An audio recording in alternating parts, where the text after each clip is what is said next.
Ora bem, para falar um pouco da olivicultura e a compostagem na olivicultura, se calhar o melhor é irmos começando a fazer, digamos, perguntas e tentando responder a elas. Então, vamos começar pela primeira pergunta.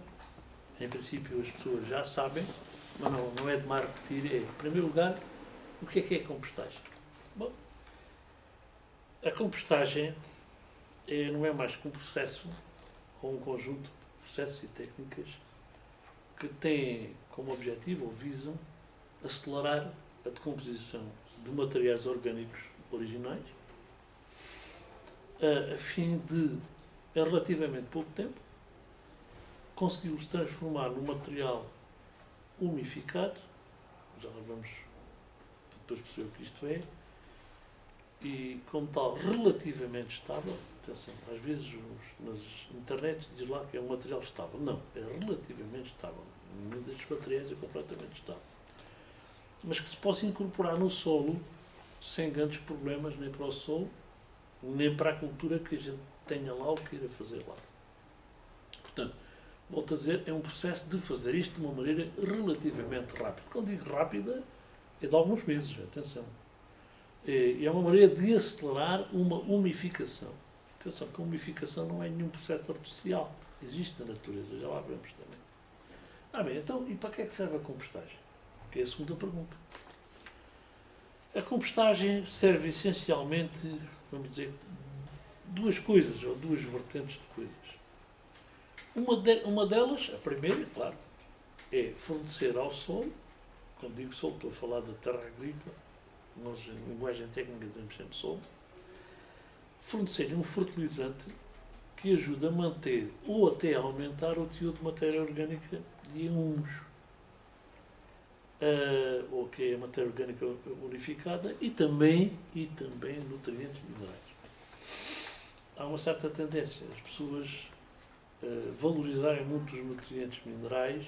Nós, pessoas ligadas à técnica agrícola, gostamos muito, sobretudo dos com formação técnica, em valorizar a vertente de fornecer materiais orgânicos. As matérias minerais, para nós, nesse aspecto, são secundárias. E porquê?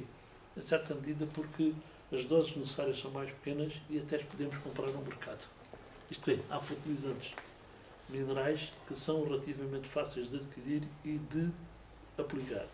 Os materiais orgânicos, não. Os volumes são muito maiores e não estão, em geral, à venda no mercado, a não ser por preços muito altos, digamos, incomportáveis para a economia do próprio olival. Ora bem, portanto, é uma maneira de fornecer, portanto, esse fertilizante de natureza orgânica, sobretudo, e com algum valor mineral. A outra coisa para que serve a compostagem é para aproveitar, isto é, aproveitar resíduos orgânicos fora do solo. Eu repito e insisto. São resíduos orgânicos fora do solo que nós vamos aproveitar. E esses resíduos orgânicos vamos tentá-los transformar com uma certa rapidez num fertilizante orgânico e mineral que se possa aplicar no solo cultivado sem causar problemas à exploração desse solo. Quanto aos resíduos que vamos transformar por compostagem, portanto, aqueles que se utilizam, tanto podem ser de origem exterior ao solo, portanto, originados fora do solo. É o caso dos chamados biossólidos, que são a parte, digamos, sólida dos esgotos urbanos, que são muito utilizados na compostagem e, portanto, não têm origem no solo, a não ser muito indireta, não é? Ou então, são os próprios resíduos provenientes do solo. Quando eu pego nos folhas e raminhos da limpeza da azeitona, num agado de azeitona, e vou fazer compostagem com eles, não é? Nessa altura, o que é que eu estou a fazer? Utilizar resíduos que vêm do solo para voltarem ao solo, ou ao mesmo ou ao outro. E, portanto, são dois tipos de produtos, embora o produto final tenha o mesmo nome, que é o composto. Os compostos de esgotos urbanos, é preciso tomar um bocadinho mais cuidado com eles, porque os do solo normalmente não trazem grandes problemas porque são produtos produzidos pelas plantas e eles próprios já são material orgânico e, portanto, não trazem grandes problemas, não trazem nem metais pesados, nem substâncias tóxicas, não é normal. Enquanto que os esgotos urbanos não, já estão sujeitos a conterem substâncias tóxicas e a conterem, nomeadamente, metais pesados. Os metais pesados são depois muito difíceis de eliminar e são contaminantes. Isto é, se os ponho na terra, vai ser o cabo dos trabalhos para algum dia me ver livre deles.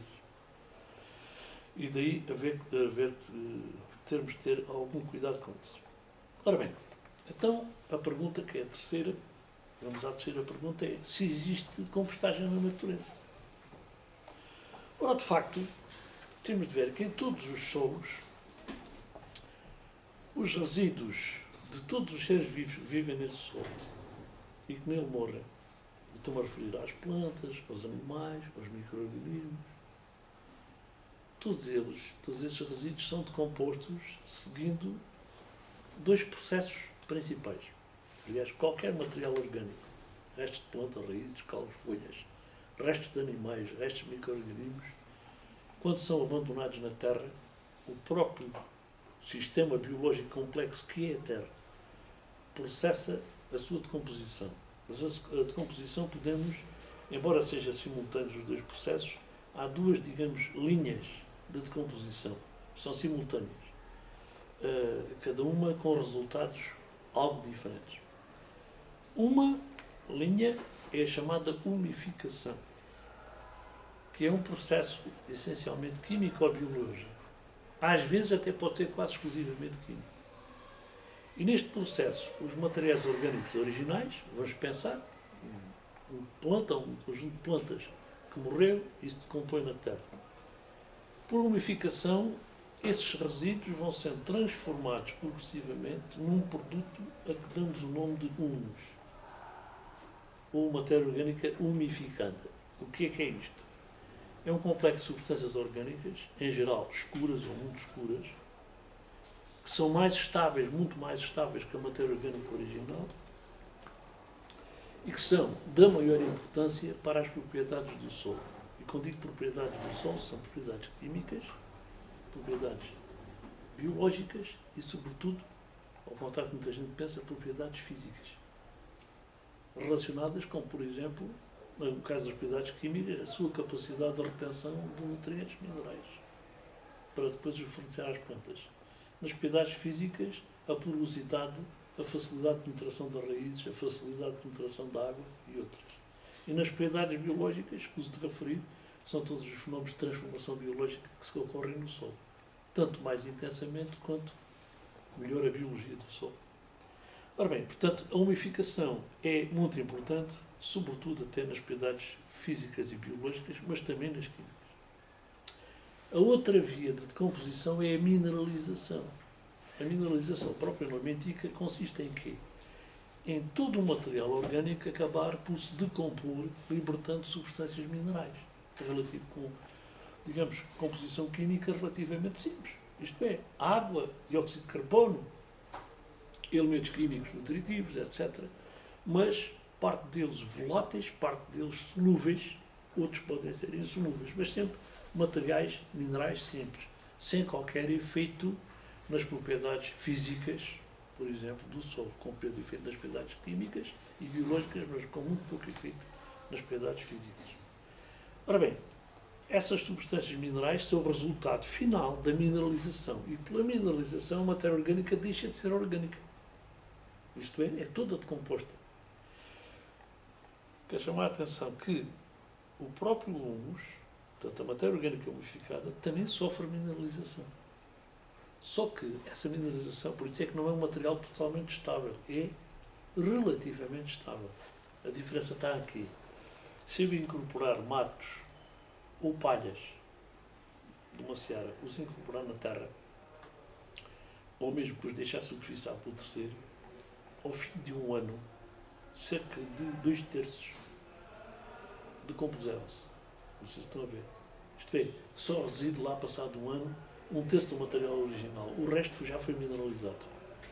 E, portanto, todos os anos vão desaparecendo 2/3 do remanescente, mas depois, enfim, a taxa vai se desacelerando, a taxa de mineralização. A matéria orgânica umificada, nas nossas condições de clima, mineraliza-se apenas a 1-2% ao ano. Não sei se estão a ver. Portanto, em termos teóricos ou simplistas, levaria, em vez de levar poucos anos a decompor-se totalmente, poderia levar 50 a 100 anos. Daí a sua muito maior estabilidade. Portanto, é muito mais resistente à decomposição. Ora bem, então que importância é que afinal tem o humus e as matérias orgânicas no solo? Quarta pergunta. Ora bem, primeiro, já dissemos, matérias orgânicas e humus propriamente em especial são essenciais para propriedades físicas, químicas e biológicas. Isto quer dizer que são fundamentais para a fertilidade da terra, do solo, e para a sua produtividade. São o principal fator de fertilidade e produtividade. Ora bem, a nossa produção agrícola, sobretudo no sul de Portugal, é bastante limitada por dois tipos de fatores ambientais, que têm a ver com o clima e têm a ver com o solo. O nosso clima é fortemente limitador. Porquê? Porque, sobretudo, tem uma má distribuição das chuvas e, além disso, irregular distribuição de chuvas. Isto o que é que quer dizer? Nunca se sabe ao certo quando chove e quando deixa de chover. E na altura do calor, que é quando as plantas têm a temperatura para crescer, não chove. Na altura em que a temperatura está baixa, é quando chove. Portanto, a distribuição é muito má e muito irregular. Para o crescimento vegetal é um clima mau, francamente mau. Ora bem, como é mau, não favorece o desenvolvimento das culturas importantes, daquelas que mais se fazem, que mais alimentam a humanidade. E, portanto, ao não facilitar o desenvolvimento, também não facilita a produção de materiais orgânicos, que são os restos dessas culturas. E, portanto, não facilitam a produção e incorporação na terra de matéria orgânica e de humus. Portanto, começa logo por faltar matéria-prima originária. Depois, o clima não deixa de favorecer a mineralização, porque acaba por haver alguma umidade, sobretudo na primavera. E esta mineralização, que no fundo é uma destruição da matéria orgânica, isto é, produz pouca matéria orgânica e tem tendência a destruir a pouca que é produzida. E o humus também. Mas o mais grave que o clima tem é que favorece a erosão do solo. E porquê? Reparem, quando nós chegamos ao outono, e portanto não temos erva, ou a erva morreu, não há erva sobre o terreno, e chove, e muitas vezes intensamente, sucede que a terra está despida, nua, como a gente costuma dizer, exposta à ação direta do bater da gota de chuva que desfaz torrões, que os torna soltos, e depois o escorrimento da água vai-os arrastando. Daí, correrem águas lamacentas no inverno, correr a ribeira lamacenta, e assim Lamacenta chega ao mar, onde vai depositar estes carrijos que acarretou. Portanto, a água das chuvas, nós temos um clima especialmente favorável à erosão do solo. Ora bem, todos estes efeitos maus do clima têm sido, ao longo de séculos, muito agravados pelas práticas agrícolas tradicionais, que se baseiam em quê? Num elevadíssimo número de mobilizações da terra. Está sempre a lavrar, a gardar, a escarificar, sempre a remexer a terra e a soltá-la. Soltá-la, tornando-a presa fácil do bater da chuva, destruindo a vegetação que a protege e, além disso, do arrastar das águas. Ora bem, então, e o lado dos solos? Bom, os solos, já vimos, pela erosão, foram decapitados. Têm sido decapitados, isto é, vão sendo retiradas a parte superior, todos os anos, e vão sendo ao mesmo tempo empobrecidos em matéria orgânica e humus, já que não se fornece matéria orgânica e humus. Eles mineralizam-se e, portanto, a terra tem perdido fertilidade. Perde espessura, perde fertilidade. E, portanto, o humus, que é o principal fator de correção da má fertilidade do solo, ainda por cima, é cada vez menor. Resultado, os solos têm perdido profundidade útil e perdem cada vez mais produtividade. E isto faz entrar num ciclo vicioso. Quanto menos produtivo é o solo, menos se desenvolvem as culturas, menos resíduos orgânicos deixam, menos proteção há contra a erosão. Portanto, é este ciclo vicioso que modernamente procuramos combater. Então, vista a importância que tem a matéria orgânica no humus, vamos ver agora uma comparação, vou tentar ver qual é a diferença então, entre compostagem e umificação no solo, porque ao fim e ao cabo já vimos que são um processo semelhante. Podemos dizer que são essencialmente a mesma coisa. A diferença está no lugar onde se faz, onde decorre a compostagem na nossa mão, a umificação no solo é da própria terra. A velocidade do processo, a umificação é um processo normalmente mais lento, sujeito às contingências, sem nós estarmos a intervir, e a origem dos materiais. Portanto, a umificação no solo é um processo exclusivamente natural, muito lento, normalmente leva alguns anos, ou alguns, enfim, pronunciados, e incide sobre resíduos vegetais que foram abandonados no solo. Raízes, caules, folhas dos matos, das pastagens e das culturas. A compostagem é feita por ação humana, é mais rápida, mas já há poucos meses faz-se uma compostagem até à estabilização do composto, normalmente de cerca de 3 meses, e incide sobre materiais orgânicos, tanto podem ter sido retirados do solo, como ter outras origens. Estou a lembrar outra vez do chamado biossólido dos esgotos urbanos. Então agora vamos lá ver, então, quais são as condições em que se aconselha fazer a compostagem, que será a sexta pergunta. A primeira condição, acho que é evidente, é quando a gente tem resíduos orgânicos fora do solo. E não temos outro aproveitamento. Normalmente estes resíduos não têm outro aproveitamento, ainda por cima podem ser poluentes. Não é? A segunda condição é um bocadinho menos simples. Porque no fundo é quando existir uma ou mais culturas onde a gente pode empregar vantajosamente o composto que se vai produzir. Ora, aqui é que temos de comparar a compostagem com a umificação natural. Quanto a vantagens e desvantagens. A compostagem, por um lado, é mais rápida e permite aproveitar com poucas ou nenhumas possibilidades de utilização, enfim, noutras coisas, ou aproveitar mesmo materiais poluentes, atenção, que é o caso dos biossólidos. A compostagem, por outro lado, consome trabalho, consome recursos financeiros e energéticos. Isto é, podemos gastar energia e até dinheiro para fazer uma compostagem. Portanto, isso é a parte negativa. Quer dizer, sai mais cara sempre quando se vai comparar quanto a estes 3 fatores. Qual é o problema que temos aqui? É que o material orgânico a utilizar para pôr numa terra, para ter efeitos sensíveis, sobretudo nas propriedades físicas, para ter efeitos sensíveis na fertilidade da terra e na produção das culturas, são sempre volumes grandes. Não são coisas que se resolvam com 100 ou 200 ou 300 kg por hectare. Mede-se normalmente às toneladas. Não sei se estão a ver. E, portanto, isso é que torna a coisa mais complicada. Ora bem, e isso exige o quê, então? É que as culturas onde vamos aplicar tenham uma boa capacidade de resposta a todo esse esforço. Não sei se estão a ver. Sobretudo o esforço maior do transporte e distribuição do composto, que é um esforço muito grande. Não é a mesma coisa de deitar 200 kg de um adubo ou de deitar, sei lá, 1, 2, 3, 4, 5 toneladas de composto, ou mais ainda, se for o caso disso.